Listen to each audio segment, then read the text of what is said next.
parar para comer alpiste é como você parar para matar a fome comendo um criado mudo. O móvel, eu quero dizer.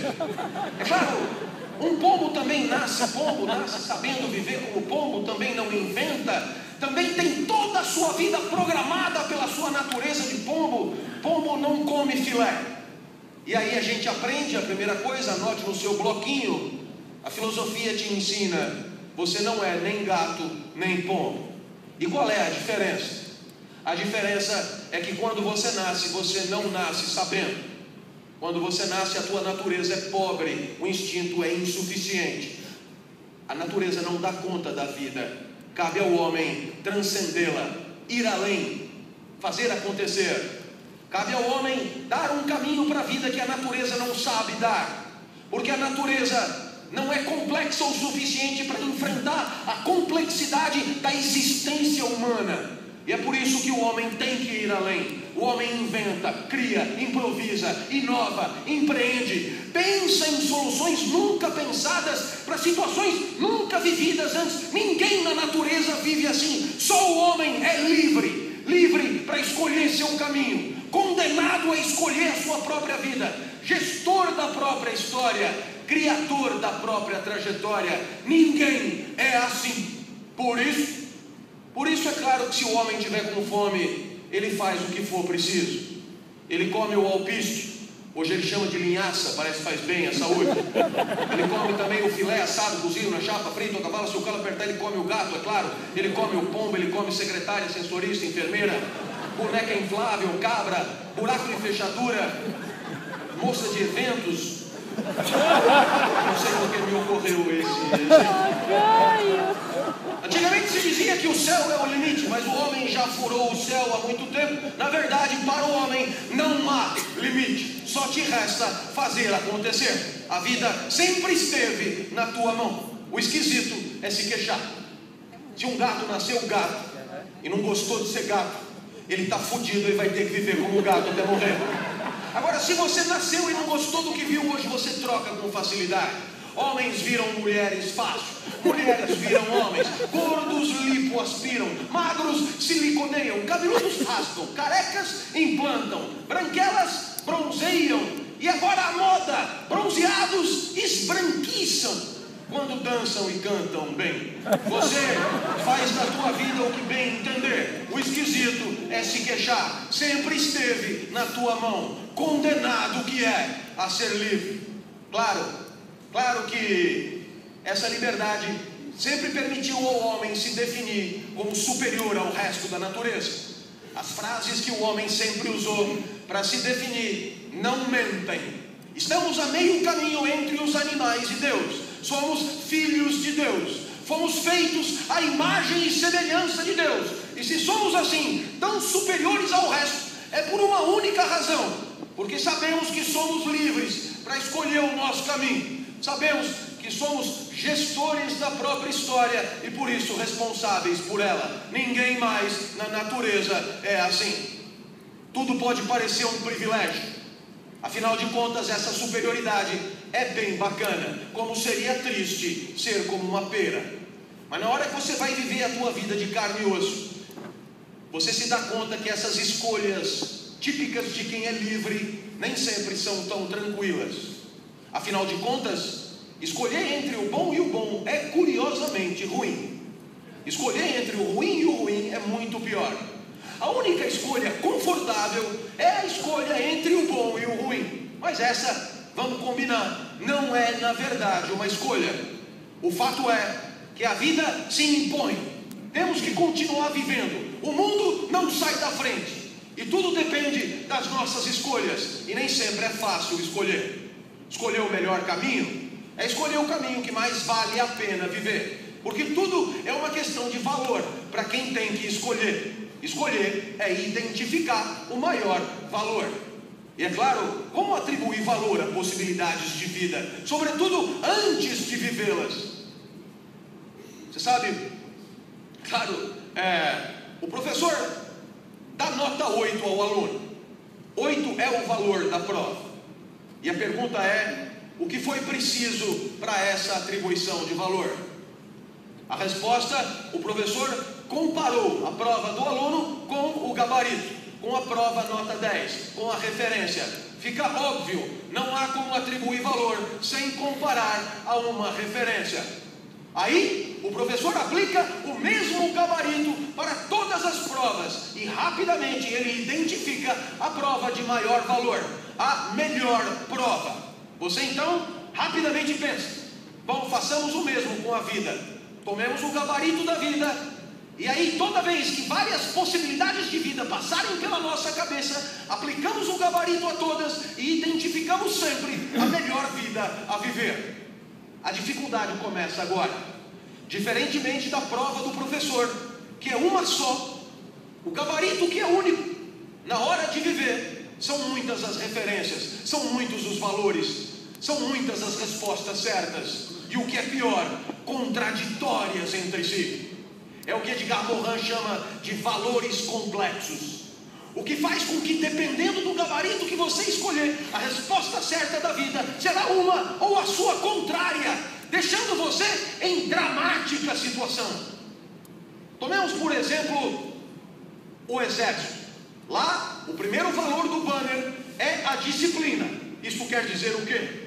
Que se você tiver dúvida de como viver, o valor responde: a melhor alternativa é a mais disciplinada. Então, claro, quando a corneta toca 5 da manhã, pode passar pela tua cabeça tirar um cochilinho suplementar, mas você sabe que tem que levantar, porque levantar-se na hora que a corneta toca é a maior disciplina.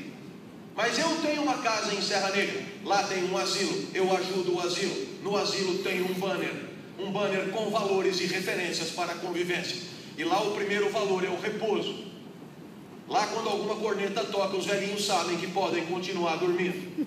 Percebeu? A disciplina é referência para a vida, ajuda a viver melhor e manda levantar. O repouso é referência para a vida, ajuda a viver melhor e manda dormir mais um pouco. Professor, então, com qual eu ficaria diante desta dúvida?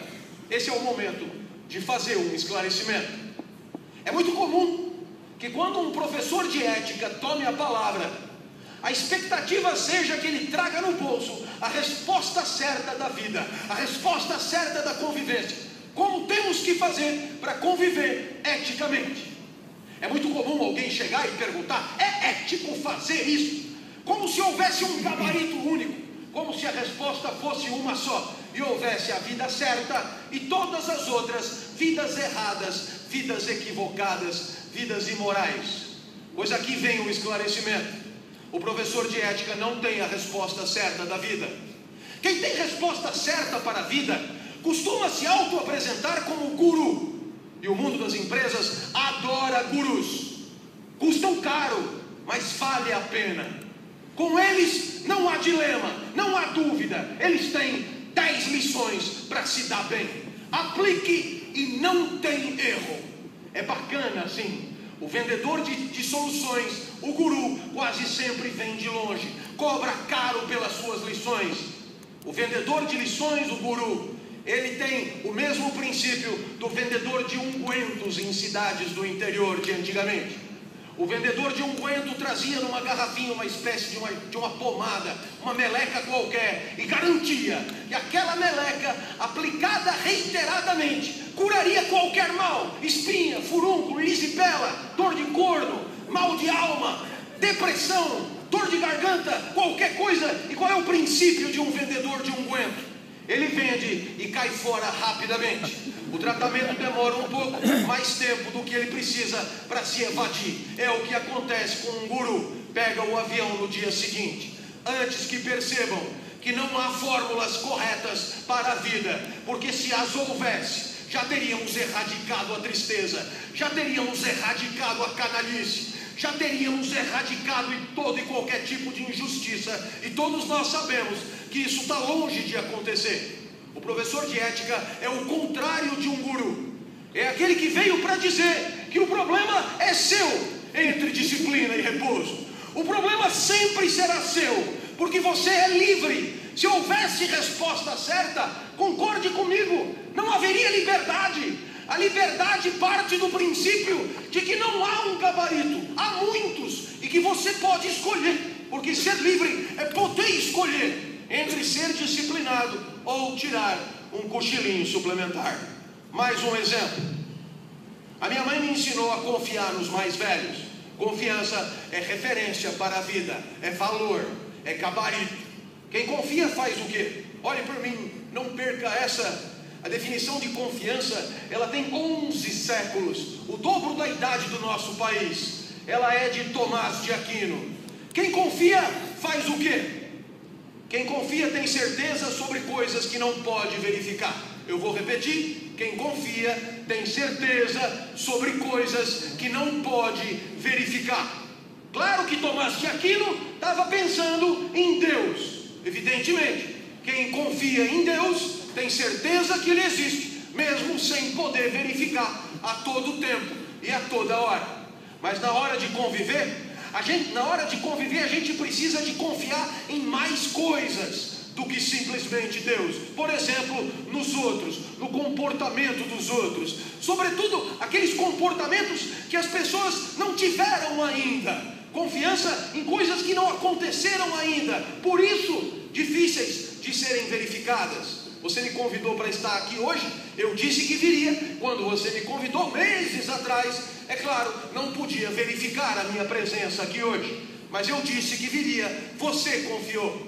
Ao mesmo tempo, eu saí de casa hoje e confiei que estariam aqui. Então perceba, o nosso encontro, este acontecimento, dependeu da confiança recíproca de vocês em mim e de mim em vocês. Claro está que confiar é fundamental para a convivência. Você entra num banco, investe o teu dinheiro, e o princípio do investimento é não poder verificar todo o tempo o dinheiro investido. Mas você confia que o extrato que está na internet corresponde ao teu dinheiro.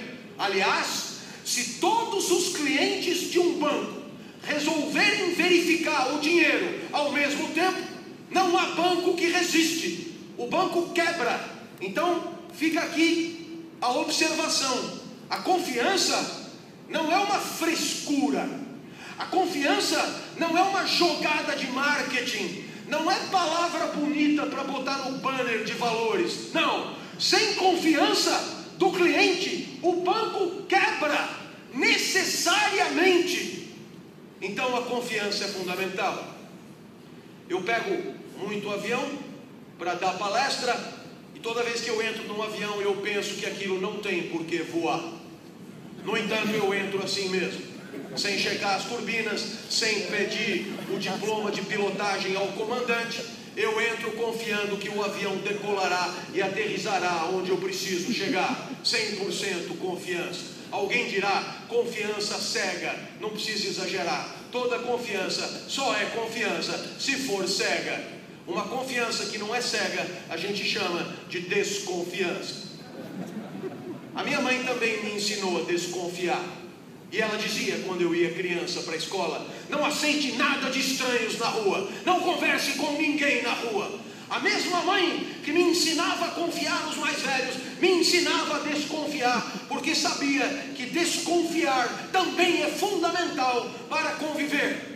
A confiança plena e absoluta é uma ingenuidade assassina. Ninguém sobreviveria no mundo, em qualquer época da história, confiando 100% do tempo.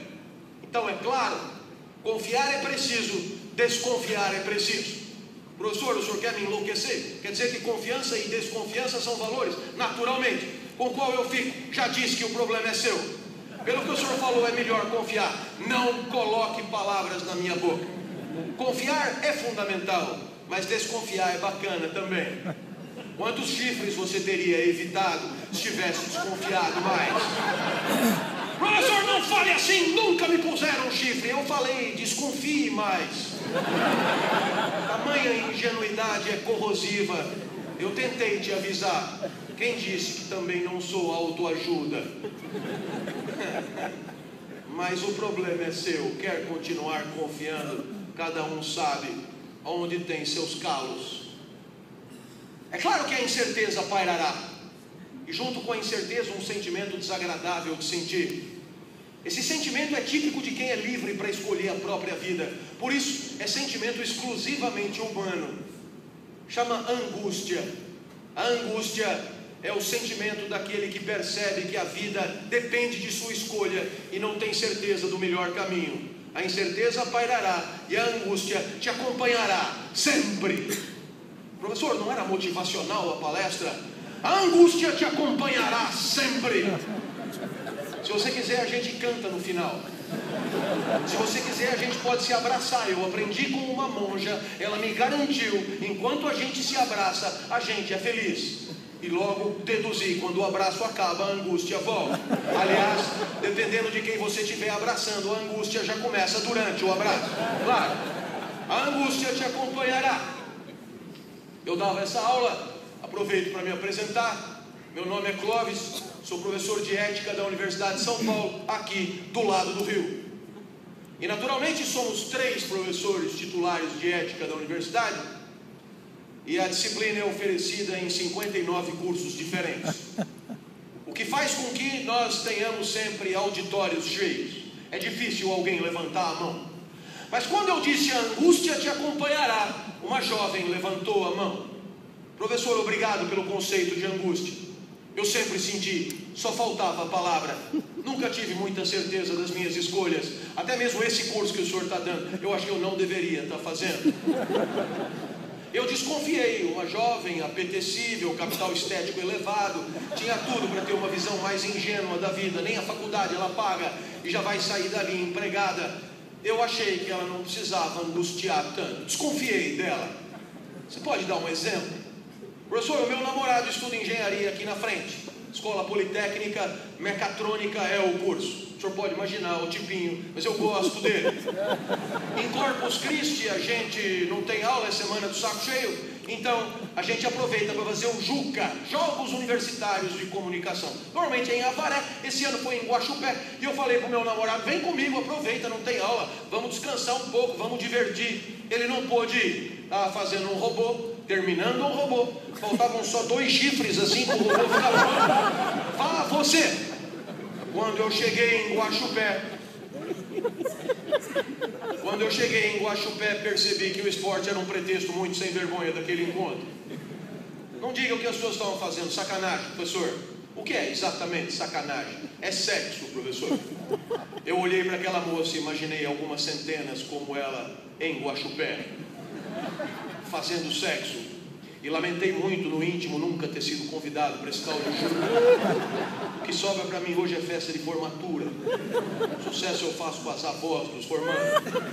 Mas tudo isso ficou para mim. E ela continuou. Assim que eu desci do ônibus, professor, um rapaz de sunga, musculatura saliente, muito diferente do meu mirrado mecatrônico, não perguntou nem meu nome e já me propôs na lata uma bimbada mágica, uma cópula furtiva. Ele garantia desaparecer magicamente após o coito. Lá vou tá novo, ele disse. E aí, eu lembrei do senhor. Eu não entendi, moça, onde é que eu entrei? Não é o senhor que diz que viver não é fácil, a vida não tem fórmulas prontas, os valores são complexos, a incerteza paira e a gente angustia? É, sou eu que digo. Então, de quem que eu ia lembrar, professor? Afinal, dar ou não dar? Ela estava angustiada. Liberdade à flor da pele, angústia a 100%. Dar ou não dar? Pergunta maiúscula. Vamos nos servir dos valores corporativos para responder a pergunta da moça. Recentemente eu estive na Califórnia a convite da Google para dar uma palestra semelhante a essa. E lá tem um banner com referências para a convivência, valores. E o primeiro valor do banner da Google é o prazer. Prazer é valor que eles escolheram para reger a convivência. Se no exército a solução é a mais disciplinada, no outro é a mais repousante, lá é a mais prazerosa. Prazer é valor. E o prazer é o quê? Quem define é Platão, pai fundador da nossa maneira ocidental de pensar. Platão define o prazer num livrinho que você também encontra no aeroporto, a Apologia de Sócrates. E a definição é simples. O prazer é a luta pela redução do desconforto físico de existir. Você ouve isso? Espera aí, repete aí, professor, que eu não entendi. O prazer é lutar para diminuir a dor e o sofrimento. Pô, pensei que fosse alguma coisa melhor. Não, Platão tem razão.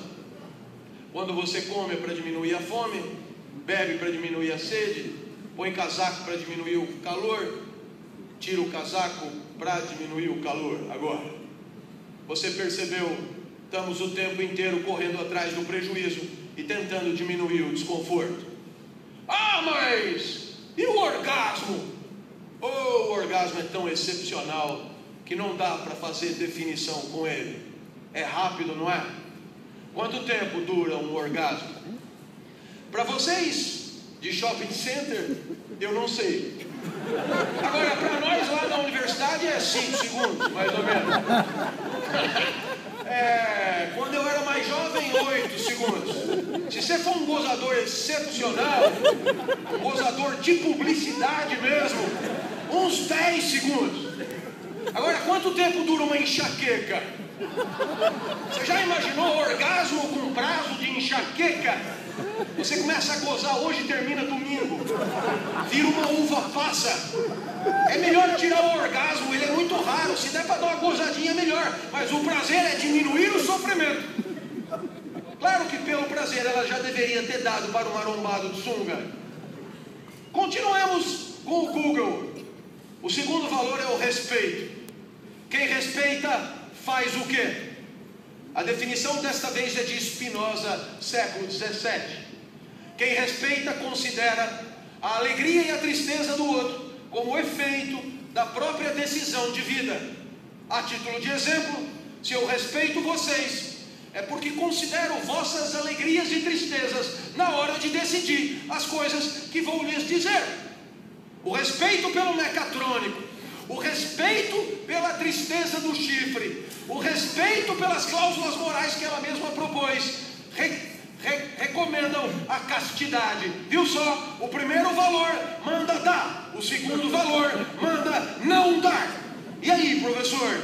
O senhor que é professor já te disse, esse problema de dar ou não dar, mais ainda que qualquer outro, é um problema seu. Sei lá, faça com o seu corpo o que bem entender. Mas dependendo do gabarito que escolher, a resposta certa será uma ou a sua contrária.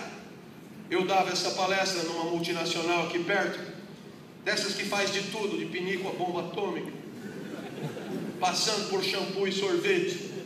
Era presidente e diretores, coisa fina. E um diretor se irritou comigo. Diretor com jeito de diretor, com panca de diretor, desses que tem certeza que é diretor. Eu até queria lhes propor uma classificação das pessoas em 2 tipos: as que se levam a sério e as que são legais.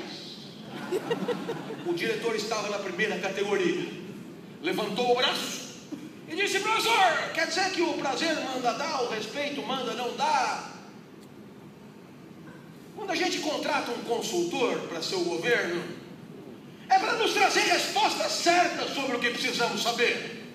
Falei: rapaz, quando você encontrar um consultor, me apresenta, eu tenho tantas perguntas a fazer para ele.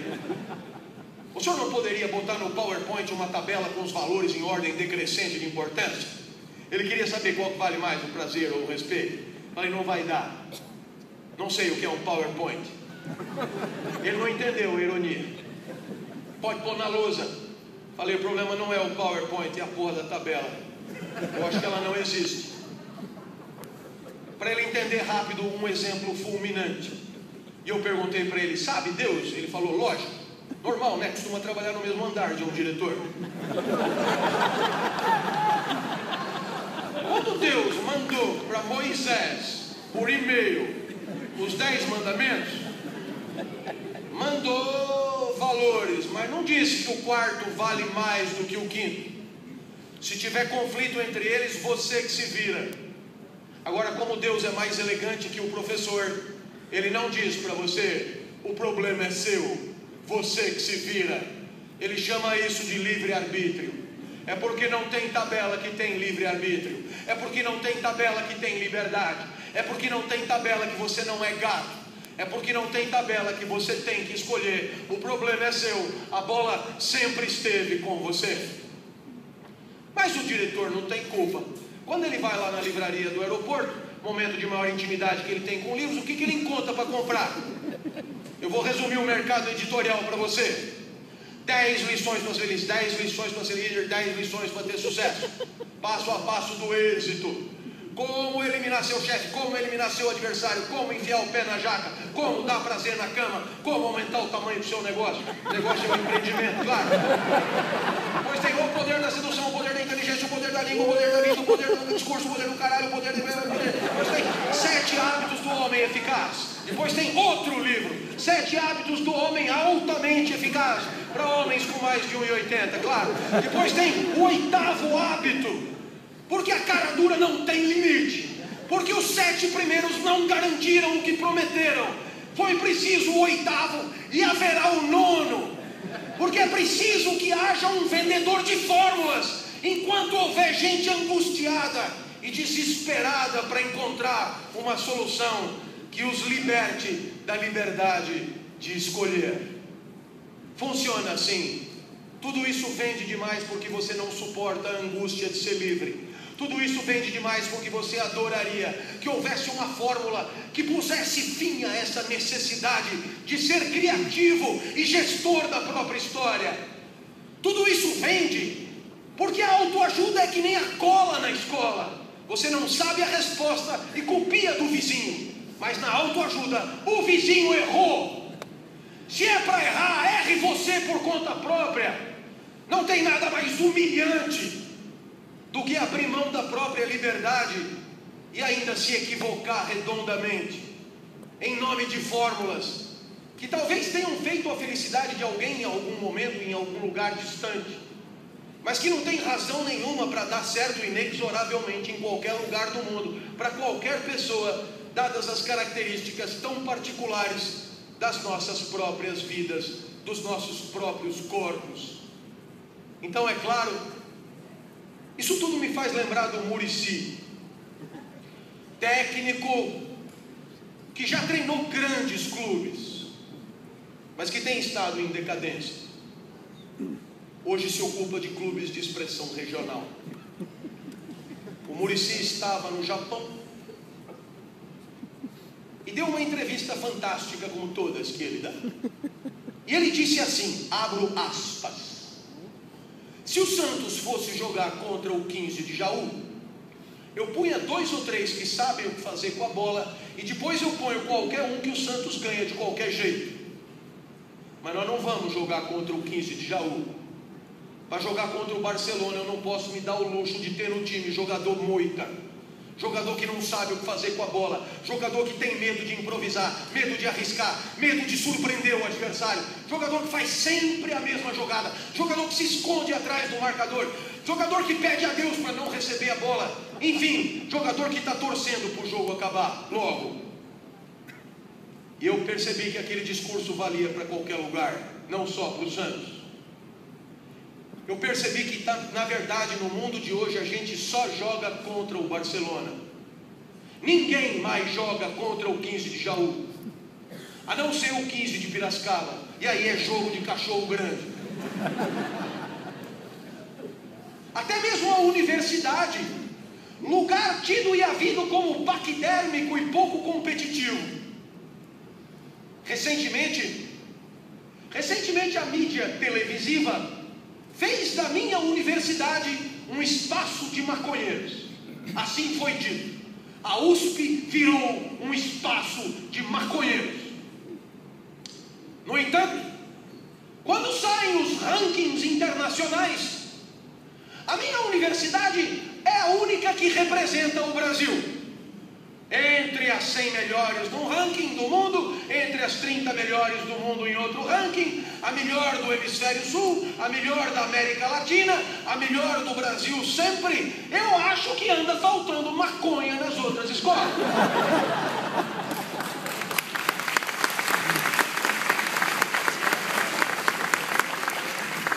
Você então poderia perguntar: e o que falta, professor, para a sua universidade encarar Harvard, primeiro lugar em todos os rankings? Perceba o paralelo. É mais ou menos o que falta para o Santos encarar o Barcelona. Acho até que é mais fácil o Santos encarar o Barcelona do que encarar Harvard. Mas o motivo é o mesmo. Não dá para ter no time professor moita. Não dá para ter no time pesquisador moita. Não dá para ter no time gente esperando a aposentadoria chegar. É preciso fazer diferente. É preciso fazer acontecer de forma nunca antes pensada. A USP precisa, por exemplo, de um prêmio Nobel. Aliás, o Brasil precisa de um prêmio Nobel. E o que é preciso para isso? Descobrir o que ninguém sabe. E o que é preciso para descobrir o que ninguém sabe e que é relevante? É preciso pesquisar diferente. É preciso ser atrevido.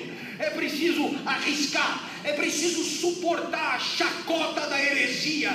É preciso ter culhão para enfrentar os arautos da mesmice. Porque todo aquele que inova paga um preço gigantesco diante de todo o exército de repetidores robóticos de protocolos e procedimentos.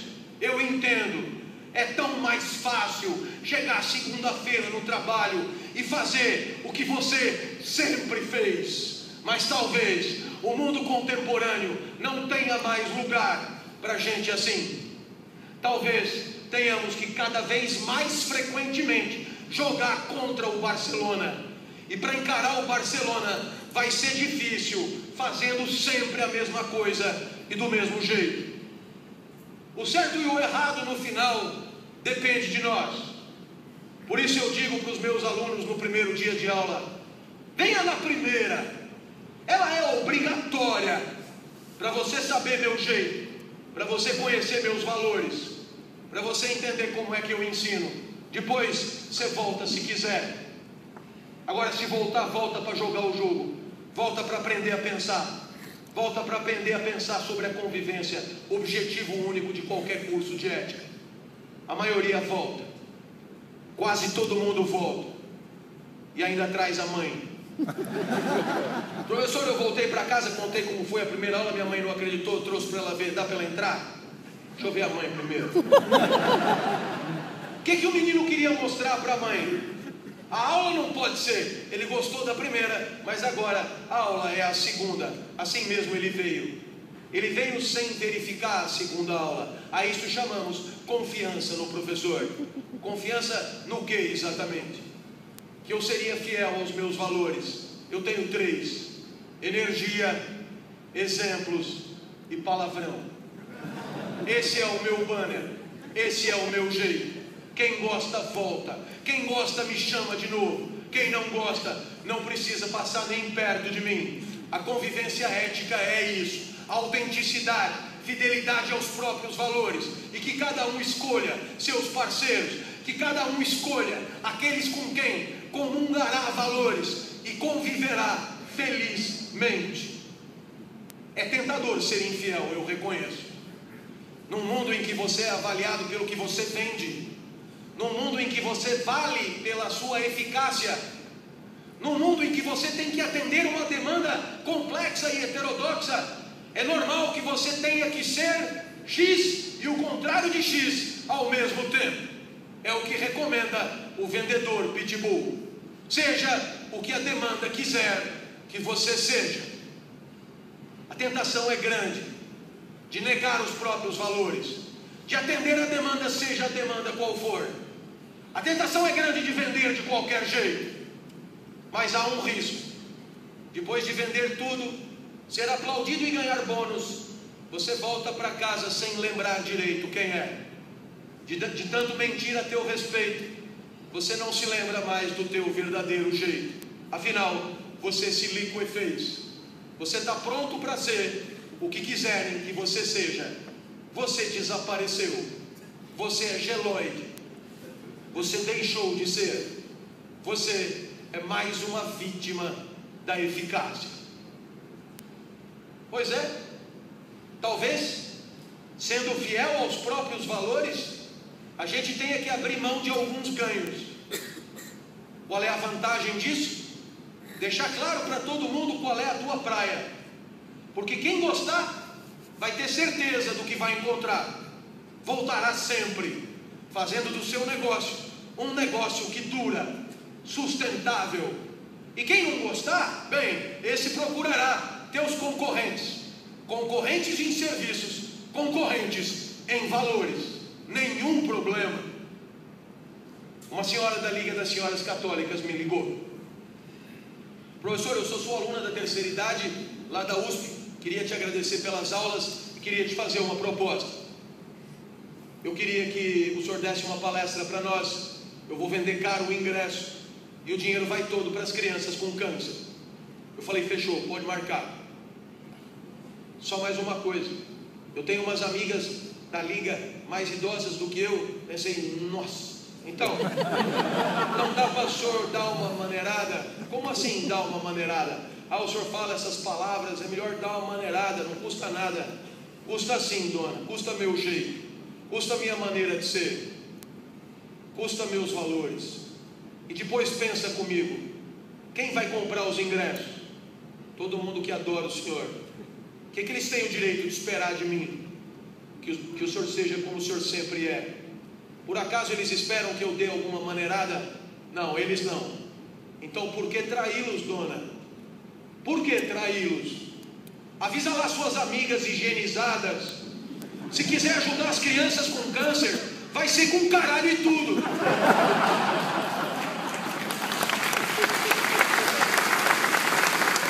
Eu nunca falei tanto caralho numa palestra. Eu só vi as velhotas se acomodando na cadeira. Mas depois do quinto caralho eu acho que se afeiçoaram, porque já ligaram e pediram outra. Professor, só não esquece do caralho.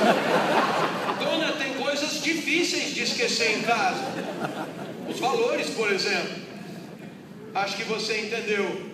Sendo autêntico, você dá a qualquer um a chance de continuar aí, de aplaudir a miúde. A qualquer um a chance de cair fora. Ninguém é obrigado a engolir mais um caralho. Assim a ser.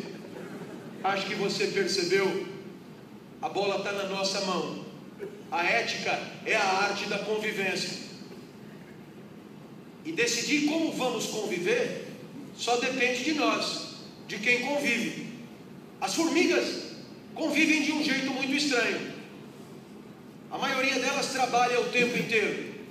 E 2 ou 3 não fazem nada e pegam todo o trabalho das outras. Esquisitíssimo. Você poderia pensar, por quê? Elas não se rebelam. Porque a convivência da formiga é definida pela natureza da formiga. A que nasceu para trabalhar, já tem corpo de formiga que trabalha. A que nasceu para não trabalhar, nem que quisesse, poderia trabalhar. Com as formigas é assim, é o que só poderia ser. Mas no nosso caso, a nossa convivência não é necessariamente aquela que é. Estamos longe de uma convivência justa. Estamos longe de uma convivência que contemple a felicidade de todos. E por isso, se nós progredíssemos em ética com a mesma velocidade que progredimos em tecnologia e microchips, certamente já conviveríamos de maneira muito mais feliz do que fazemos. Porque a ética não vale por ela mesma. Vale para patrocinar felicidade a todos. E felicidade, eu termino essa palestra definindo a minha maneira. Aqui não é nem Platão, nem Aristóteles, nem Rousseau. Aqui sou eu. Se não quiser dar ouvidos, fique à vontade. A felicidade é um atributo de um instante de vida e de convivência.